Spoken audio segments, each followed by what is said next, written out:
ഞാനൊരിക്കലും പോലീസുകാരെ വിഡ്ഢികളായി കണ്ടിട്ടില്ല. മറിച്ച് ജനങ്ങളുടെ സംരക്ഷകരായി മാത്രമേ കണ്ടിട്ടുള്ളൂ. അതുകൊണ്ട് തന്നെ സാറും ഈ പോലീസ് സ്റ്റേഷനും എന്നെ സംരക്ഷിക്കുമെന്ന് ഞാൻ ഉറച്ചു വിശ്വസിക്കുന്നു. 2.5 മണിക്കൂർ ദൈർഘ്യമുള്ള ദൃശ്യത്തിൻ്റെ ക്ലൈമാക്സിൽ മോഹൻലാൽ ഈ ഡയലോഗ് പറഞ്ഞതിന് ശേഷമുള്ള ആ 1 മിനിറ്റ് സീൻ ഓർക്കുന്നില്ലേ? മലയാള സിനിമ ഇന്നേ വരെ കണ്ട എല്ലാ ത്രില്ലർ സിനിമകളുടെയും ട്വിസ്റ്റിൻ്റെ മുകളിൽ കയറി നിന്ന് വെക്കട ഇതിന് മേലെ ഒന്ന് എന്ന് ഓരോ മലയാളിയെ കൊണ്ടും പറയിപ്പിച്ച സീൻ. ഇന്ത്യൻ സിനിമയിൽ തന്നെ one of the best climax ആയി ഇന്നും ദൃശ്യത്തിലെ ആ സീൻ ഓർമ്മിക്കപ്പെടുന്നു. എന്നാൽ ആ ട്വിസ്റ്റ് സിനിമയുടെ സംവിധായകനിലേക്ക് എത്തിയതാകട്ടെ വളരെ അപ്രതീക്ഷിതമായി ഒരു ബാഡ്മിൻ്റൺ കളിക്കിടെ. മലയാളി പ്രേക്ഷകർ ഇന്നേ വരെ കണ്ടു ശീലിച്ചിട്ടില്ലാത്ത ഒരു സിനിമാറ്റിക് എക്സ്പീരിയൻസ് സമ്മാനിച്ചാണ് അന്ന് അയാൾ ദൃശ്യം കണ്ടിരുന്നവരെ തിയേറ്ററിൽ നിന്ന് പുറത്തെത്തിച്ചത്. സിനിമയ്ക്ക് ലഭിച്ച വൻ വിജയം അതിനെ മറ്റു ഭാഷകളിലേക്കും എത്തിച്ചു. തമിഴ്, തെലുങ്ക്, കന്നഡ, ഹിന്ദി എന്തിനെ ഇന്ത്യക്കപ്പുറം ശ്രീലങ്കയിലെ സിംഹള ഭാഷയിലും ഇന്തോനേഷ്യനിലും മാൻഡറിൻ ചൈനീസിലുമെല്ലാം ദൃശ്യമെത്തി.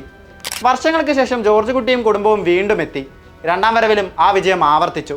ആ 4ാം ക്ലാസ്സുകാരൻ, ആ ക്ലാസിക് ക്രിമിനൽ തൻ്റെ 3ാം വരവിന് ഒരുങ്ങുകയാണ്. കൂടെ അതിൻ്റെ കപ്പിത്താനും Jeethu Joseph, the classic director.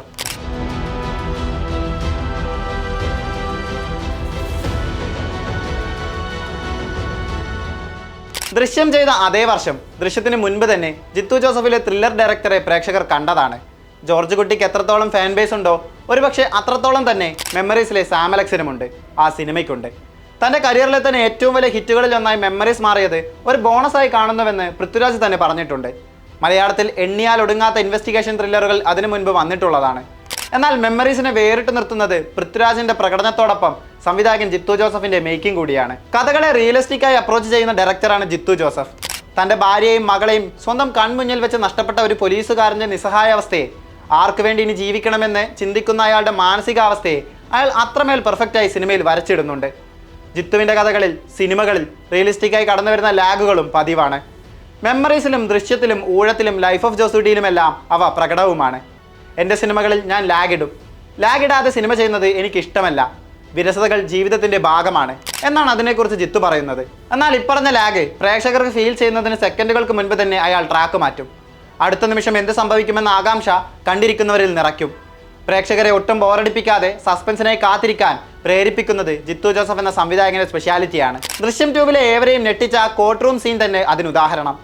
മന്ദഗതിയിൽ നീങ്ങിയ ആ സീനിനെ നിമിഷ നേരം കൊണ്ടാണ് ട്വിസ്റ്റ് ഹൈ പോയിന്റിലെത്തിക്കുന്നത്. ത്രില്ലർ സിനിമകളിലൂടെയാണ് അദ്ദേഹം കൂടുതൽ സ്വീകാര്യനെങ്കിലും മറ്റ് യോണറുകളും ജിത്തുവിൻ്റെ കയ്യിലെന്നും ഭദ്രമായിരുന്നു. അതിനുദാഹരണമാണ് നുണക്കുഴിയും, മൈബോസും, ലൈഫ് ഓഫ് ജോസൂട്ടിയുമെല്ലാം.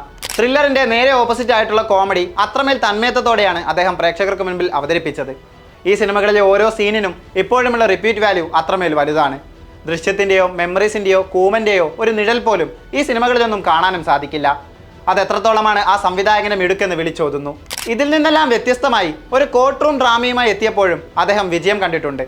ആറാട്ടും മോൺസ്റ്ററും എലോണുമെല്ലാം നൽകിയ പരാജയഭാരത്തിൽ നിന്ന് മോഹൻലാലിനെ കരകയറ്റിയത് ജിത്തുവിൻ്റെ നേരാണ്. ചിത്രത്തിൽ അനശ്വര രാജന്റെ പ്രകടനവും ഏറെ പ്രശംസിക്കപ്പെട്ടിരുന്നു. ക്രൈം ത്രില്ലർ യോണറിലെത്തിയ ആസിഫ് ചിത്രം കൂമനും ജിത്തുവിൻ്റെ കരിയറിലെ മറ്റൊരു വിജയ ചിത്രമാണ്.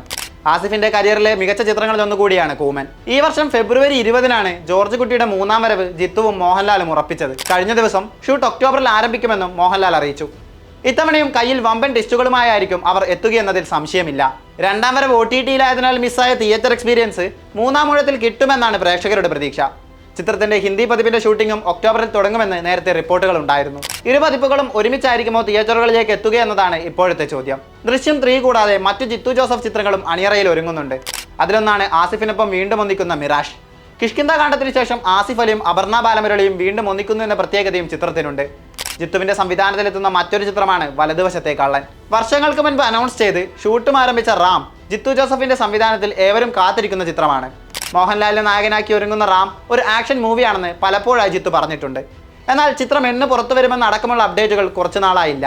എങ്കിലും അതിനായി കാത്തിരിക്കുകയാണ് ആരാധകർ.